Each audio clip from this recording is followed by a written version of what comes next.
Welcome to Martha Family Secrets Stories. I knew something was off the moment the new intern walked past my desk, pointed at me, and whispered to his colleague, "That is the server whisperer.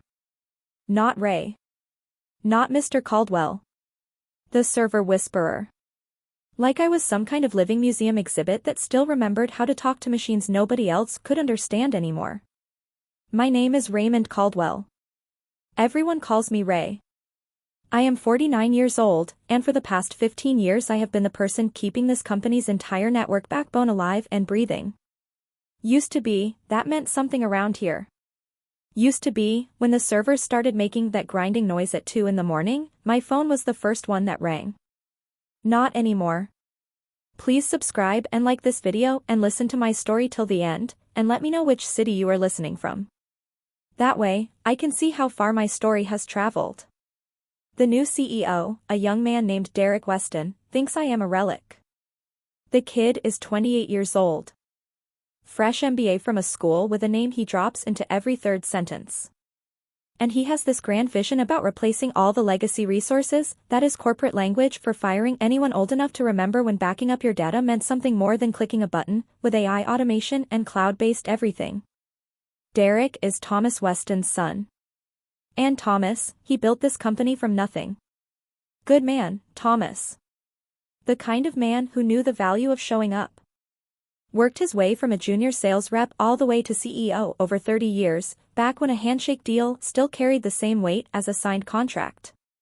But Thomas retired last spring at 67, handed the whole operation to his son, and now everything is about digital transformation and human resource optimization. That phrase alone makes something ache in my chest. Human resource optimization. Like the people who built this place are just line items in a spreadsheet waiting to be deleted. I still remember the day Thomas hired me. It was 2009, right after the financial crash had taken my previous job along with everything else I thought was stable. I had spent 6 months sending resumes into the void, watching my savings get smaller and my confidence follow.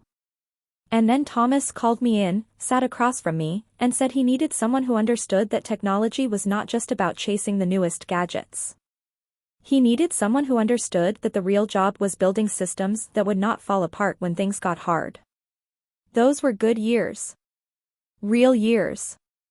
Thomas would stop by the server room every few weeks, not to micromanage, just to check in. He would ask how things were running and then actually sit down and listen to the answers. When we had that massive power outage in 2015 that knocked out half the building, Thomas was right there alongside us, sleeves rolled up, helping coordinate the emergency generator setup at 2 in the morning. He understood that infrastructure is not glamorous. It does not make headlines. But it is the thing that holds everything else up when the pressure comes. And then came the pressure. The writing was on the wall about 8 months ago when Derek brought in a consultant named Victor Lang. Victor had a beard that probably cost more to maintain than my truck payment, and he walked through our server room the way a real estate agent walks through a house he is already planning to tear down. He kept using phrases like antiquated infrastructure protocols and legacy dependency elimination. He said our network was in desperate need of modernization.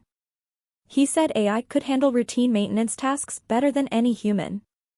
Routine maintenance tasks. That is what 15 years of my life got reduced to. Victor would stand in the middle of the server room pointing at equipment and asking why we still used older hardware when cloud solutions could theoretically do everything faster and cheaper. The man had probably never sat in a dark server room at 3 in the morning, tracing a cable through 15 years of additions and patches and jury-rigged fixes just to find the one loose connection causing intermittent failures somewhere downstream. I tried explaining it to him once. I told him our network was not just a collection of devices plugged into each other. It was an ecosystem. Every server, every switch, every cable had a history. Some of our most critical systems ran on hardware that was technically outdated but had been customized so heavily over the years that replacing them would mean rebuilding half the infrastructure from the ground up. Victor just nodded slowly and made notes on his tablet. Probably writing things like resistant to change or old man afraid of progress. The moment it all crystallized for me was when Derek called me into his corner office. The one that used to be his father's office. Thomas's golf trophies were still on the shelf, but now there was some kind of meditation app playing ambient sounds in the background, and the whole room felt like it belonged to someone who had read a lot about leadership without ever actually doing it. Derek did not even look up from his tablet when I walked in. "Mac," he said, using the nickname like we were friends, "we need to have a conversation about your role moving forward." I sat down in the same chair where Thomas had once handed me my 10-year anniversary bonus. Where we had talked about my retirement planning like it was something I would get to choose for myself on my own terms. Not something being decided for me by a 28-year-old with whale sounds playing on his phone. "The board has approved the Infrastructure Modernization Initiative," Derek said, still not looking up. "Victor's team will be implementing automated monitoring systems capable of handling 90% of your current responsibilities. We are prepared to offer you an early retirement package." Early retirement. At 49. In a technology job market that considers anyone over 45 to be essentially prehistoric. The package was not terrible, honestly. 18 months of severance, continued health benefits, some stock options that might be worth something if the company did not eventually collapse after removing everyone who actually knew how it worked.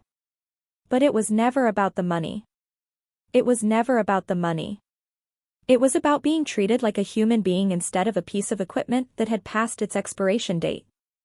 I did not argue. Did not raise my voice. I just nodded and said, "Let me think about it." But I was already thinking. Had been thinking for weeks, actually, ever since Victor started walking through that server room like he owned it.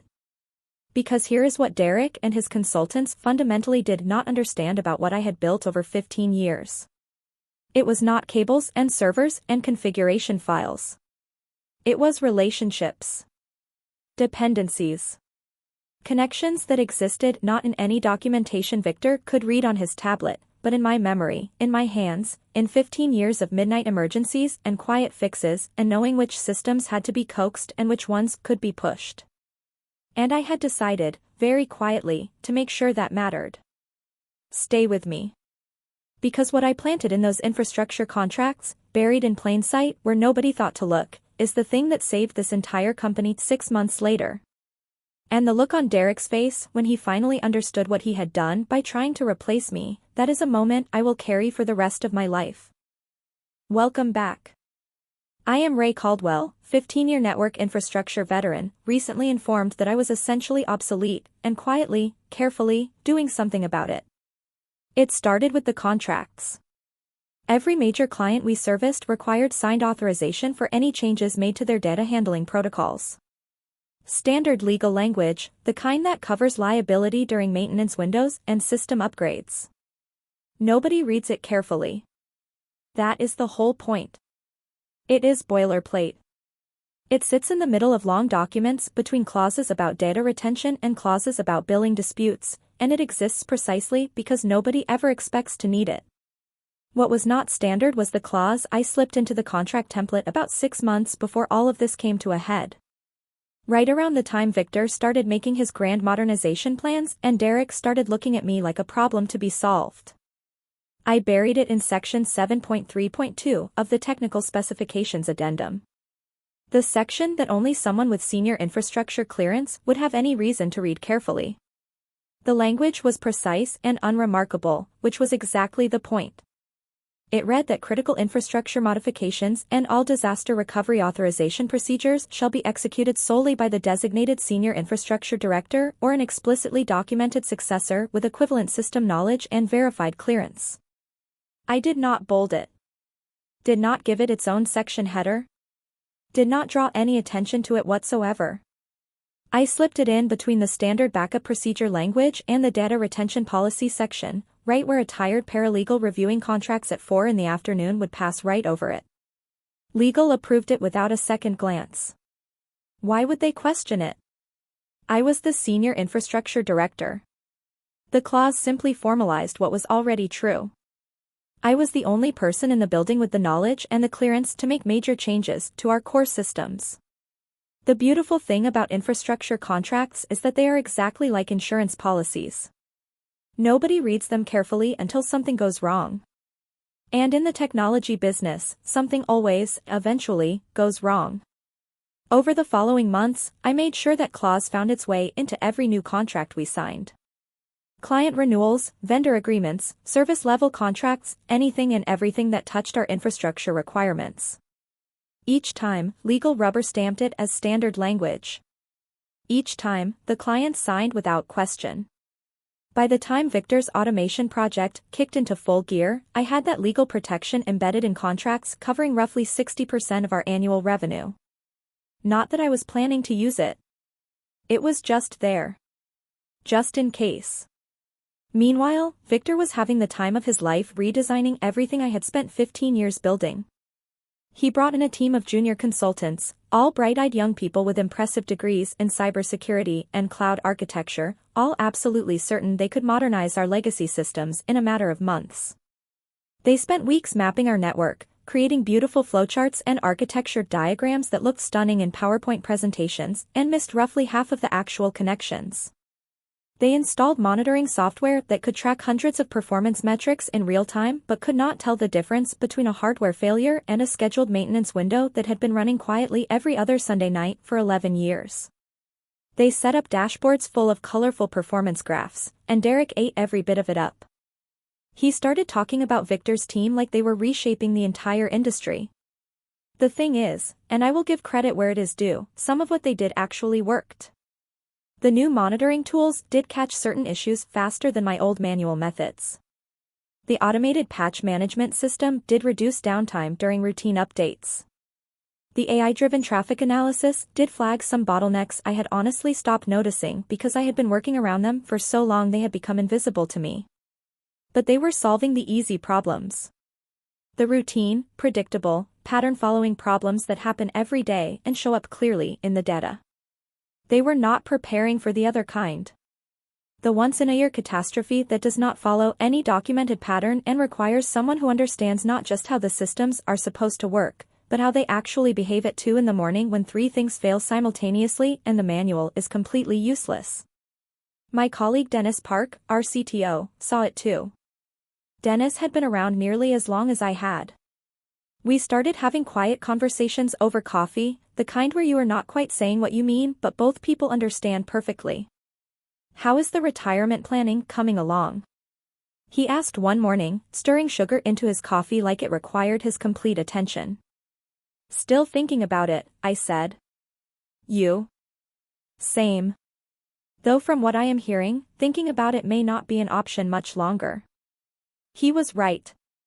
The writing was becoming impossible to ignore for anyone with enough experience to read between the corporate lines. Victor's team was not just modernizing our systems. They were documenting every task we performed so they could demonstrate to Derek that none of it required a human being anymore. And then Victor's automated monitoring systems went live on a Tuesday in October. Big company-wide rollout. Email from Derek about entering a new era of operational excellence. He even came down to the server room personally to watch Victor flip the ceremonial switch, like we were launching a space mission instead of turning on a piece of monitoring software. By Thursday, the new system had already missed 3 things that I would have caught before my first cup of coffee. The first was a temperature increase in server rack C, nothing dramatic on paper, just a 5-degree rise that the AI flagged as within acceptable parameters. Technically it was right. But I knew that particular rack.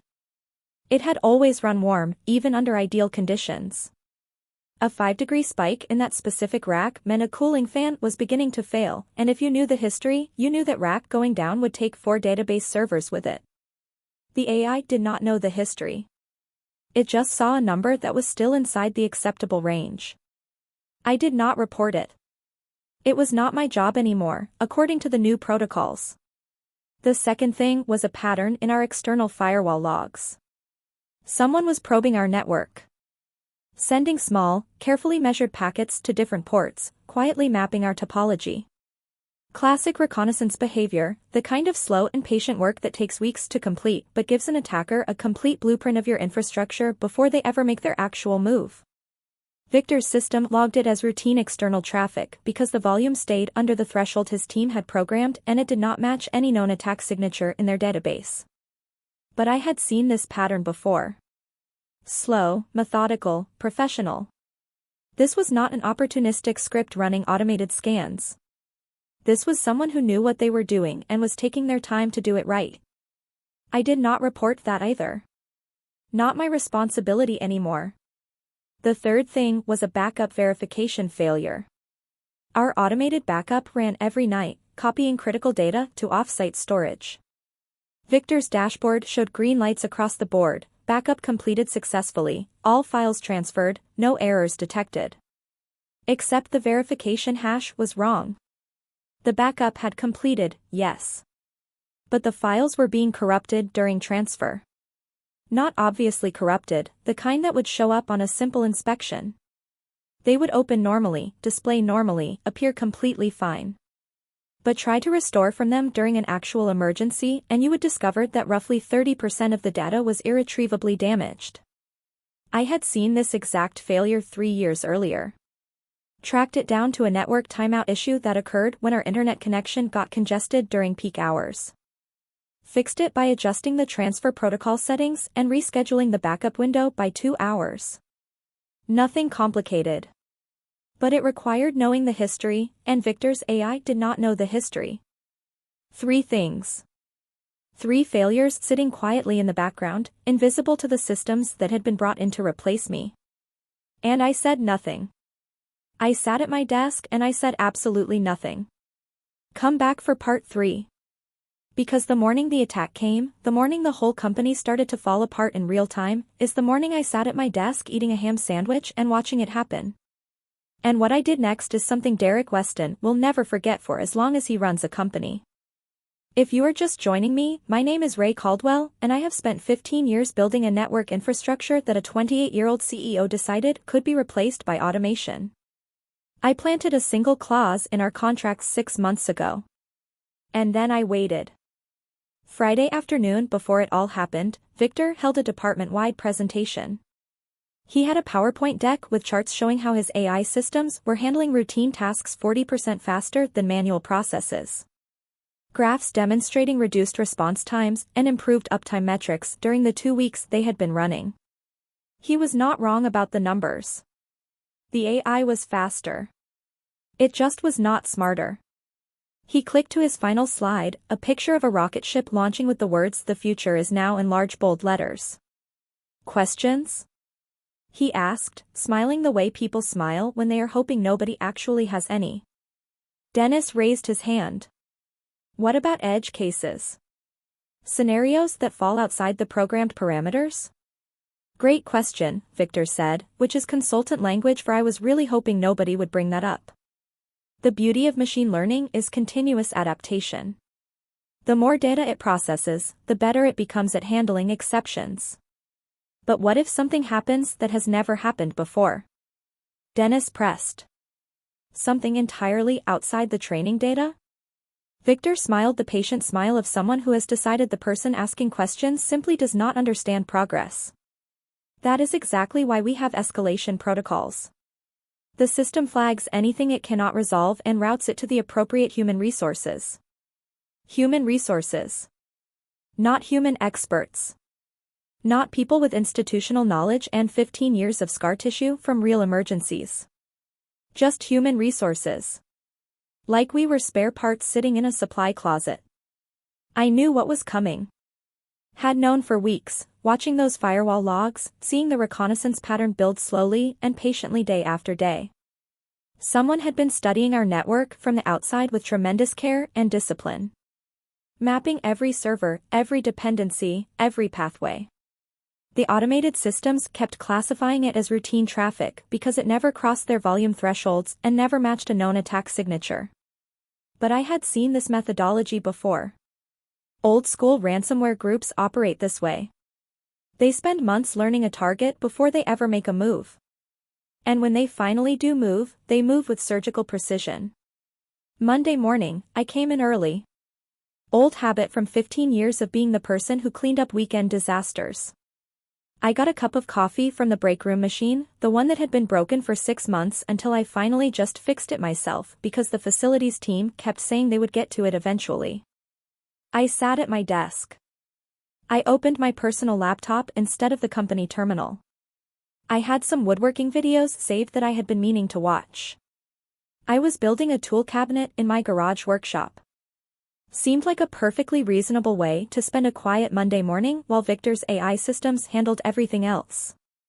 At 9:47, the first servers started going offline. By 10:15, we had a full-scale ransomware attack spreading across the network faster than the automated defenses could even begin to respond. Every file on every accessible server was being encrypted in real time, and the attackers were demanding 50 bitcoins for the decryption keys. The office erupted. People running between desks, phones ringing everywhere, Derek somewhere down the hall yelling into his headset at an emergency response firm he had apparently found by searching the internet. I could hear Victor in the server room, his voice climbing higher and more desperate with each command that failed to do what he expected. The automated systems had response protocols for standard intrusion attempts. This was not a standard intrusion attempt. This was the result of months of patient, careful reconnaissance. The attackers knew exactly which servers to hit first to cause maximum damage while minimizing detection time. They took down authentication servers first, cutting off access to all administrative tools. Then the backup controllers, making it impossible to restore from automated backup systems. Then they isolated the database servers, ensuring that even if someone regained control, they would have no way to verify data integrity. It was a masterpiece of systematic destruction. The kind that takes months to plan and about 45 minutes to execute. I was calmly eating a ham sandwich. Dennis found me at my desk around 11:30. I was watching the network status dashboard on my secondary monitor, watching segment after segment turn from green to red, one at a time, like dominoes falling in slow motion. "Ray," he said, his voice pulled tight. "We need you." I took another bite of my sandwich. "Sorry," I said. "I am legacy staff, remember? Victor has this covered." Dennis sat down in the chair beside my desk. We had worked together for 8 years. He knew me well enough to understand I was making a point, not being cruel. "How bad is it?" he asked quietly. I turned my secondary monitor toward him and pulled up the real network map. The one that showed all the connections Victor's team had never documented. The dependencies that did not appear in any of their flowcharts. The backup pathways that required manual authorization to access. They hit everything that mattered, I said. They ignored everything that did not. This was a professional operation. But they made one assumption that is going to cost them everything. What assumption? They assumed Victor's automated systems were managing the disaster recovery protocols. They are not. Those still require manual authorization from someone with the right clearance and the right system knowledge. Dennis looked at the map for a long moment. Then he looked at me. "The infrastructure contracts," he said. "Yep." And I took another bite of my sandwich. Hold on tight. Because what happened when Derek finally walked over to my desk at 12:45, looking like he had aged a decade in 3 hours, is the part of this story I have been waiting 15 years to tell. Part 4 is right around the corner. At 12:45 in the afternoon, Derek Weston appeared at my desk. He looked like a different person from the composed, tablet-holding executive who had sat across from me months earlier and casually offered me early retirement at 49 years old. His expensive suit was wrinkled. There were sweat stains under the arms. His hair, which was usually the kind of carefully arranged that suggests someone spent real time on it every morning, was completely undone from running his hands through it over and over. His face had the particular gray look of someone who has just discovered the difference between theoretical confidence and practical reality. "Ray," he said, and his voice cracked slightly on the single syllable. "I need you to restore our systems."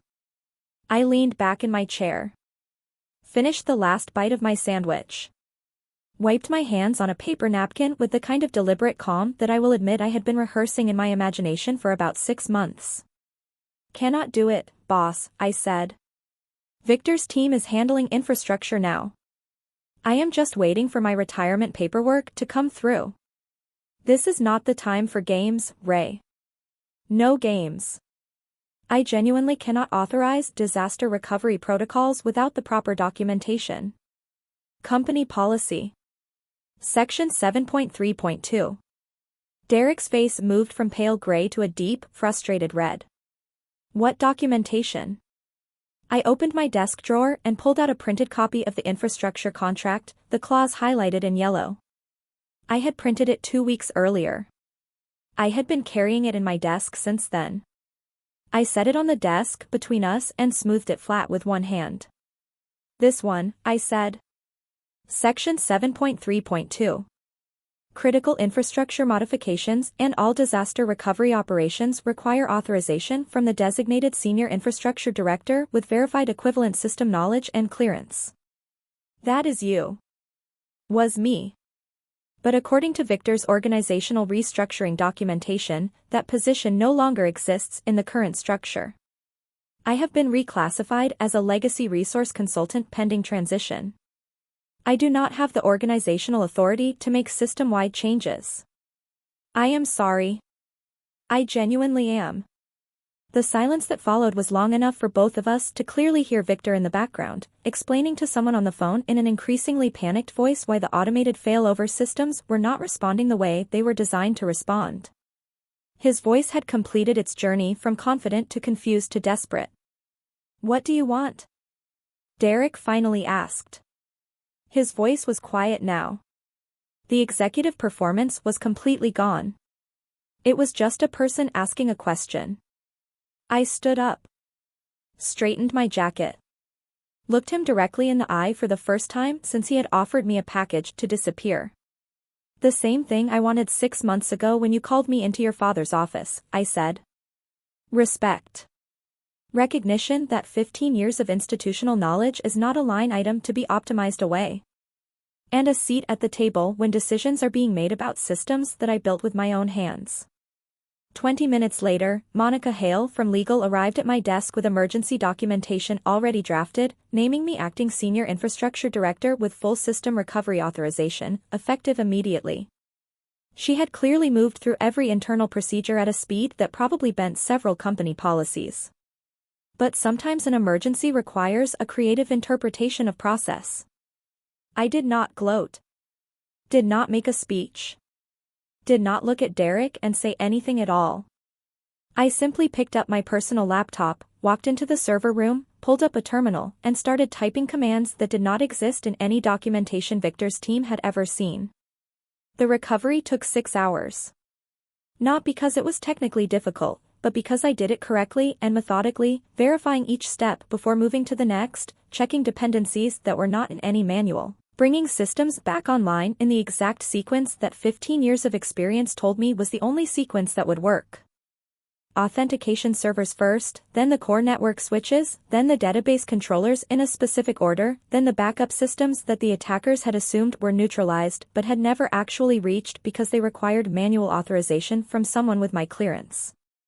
Victor sat in the corner of the server room for the first hour, asking questions about procedures that were not in his documentation. His voice was different now. The polished consultant confidence was completely gone. He was genuinely trying to understand. Eventually he stopped asking questions and just sat quietly, watching, taking notes, beginning to grasp the difference between knowing how systems are supposed to behave and knowing how they actually behave at the worst possible moment. By 6 p.m, we were fully back online. Every file recovered. No ransom paid. Minimal permanent damage. The attackers' encryption keys were worthless because the core backup systems they had assumed were under automated control had never actually been accessible to them. Those systems required something their reconnaissance had never accounted for. They required me. The next morning, Howard Weston was back in the building. Apparently Derek had called his father when the emergency response firm quoted $500,000 for ransomware recovery services with no guarantee of success. Howard had come out of retirement for one day to see what his son had done with the company he had spent 30 years building. I do not know exactly what was said between them. I was not in that room. But I have a reasonable idea. 3 days later, I had a new business card. Chief Technology Officer, reporting directly to the Board of Directors. Salary increase. Equity package. and a formal mandate to build an integrated approach that combined automated systems with the kind of human expertise that no amount of machine learning can replicate or replace. Victor's contract was terminated. Derek was moved to a strategic development role, which everyone in the building understood was corporate purgatory. He lasted about 6 months before quietly departing for a startup somewhere that I genuinely hope was a better fit for him. Stay with me for part 5. Because the part of this story that matters most is not the confrontation or the recovery or the business card. It is what I understood standing in that server room at 6 in the evening, watching the last systems come back online, and thinking about 15 years of midnight emergencies and quiet fixes and a man named Thomas who once told me that experience is not a liability. It is the whole point. My name is Raymond Caldwell. I am 50 years old now. Chief Technology Officer. And I want to tell you what this whole thing actually taught me, because it is not what you might expect. The weeks after the recovery were strange and quiet in the way that things are quiet after something loud has finally stopped. The office felt different. People who had been treating me like furniture for 8 months suddenly remembered my name. Junior engineers who had been briefed by Victor's team that the old infrastructure was being phased out started knocking on my door with questions. Real questions, the kind that cannot be answered by a dashboard or a cloud console. There was a morning about 2 weeks after everything settled down when I came in early, made my coffee, sat in the server room alone for a while before anyone else arrived. The hum of the equipment was exactly the same as it had always been. The blinking lights on the rack units, the particular temperature in the room that I had always kept 2 degrees cooler than the rest of the building because I knew how that specific setup ran warm under load. Nothing had changed in there. It was the same room it had been the day Victor first walked through it, pointing at things like he was already mentally replacing them. And I sat there and I thought about Thomas Weston, who had hired a 34-year-old who had been out of work for 6 months and told him to build something that would not fall apart when things got complicated. And I thought about all the 3 in the morning emergencies, all the quiet Sunday fixes, all the times I had traced a problem through a maze of undocumented history and found the one thing that nobody else would have known to look for. None of that was obsolete. It was never obsolete. It was just inconvenient to a business model that needed the numbers to look a certain way on a quarterly slide. Tell me in the comments. And if you have dealt with something similar, share your story. You are not alone. Subscribe for more stories about standing your ground and reclaiming your life. Because here is what I know now that I did not fully understand before all of this happened. Experience is not the opposite of innovation. Experience is what tells you which innovations are actually improvements and which ones are just impressive looking until the pressure comes. The automated systems we use now are genuinely better than what we had before in many ways. The monitoring tools, the patch management, the traffic analysis, those things work and I am glad we have them. But they report to people. People who understand what the numbers mean not just in theory but in the context of 15 years of history.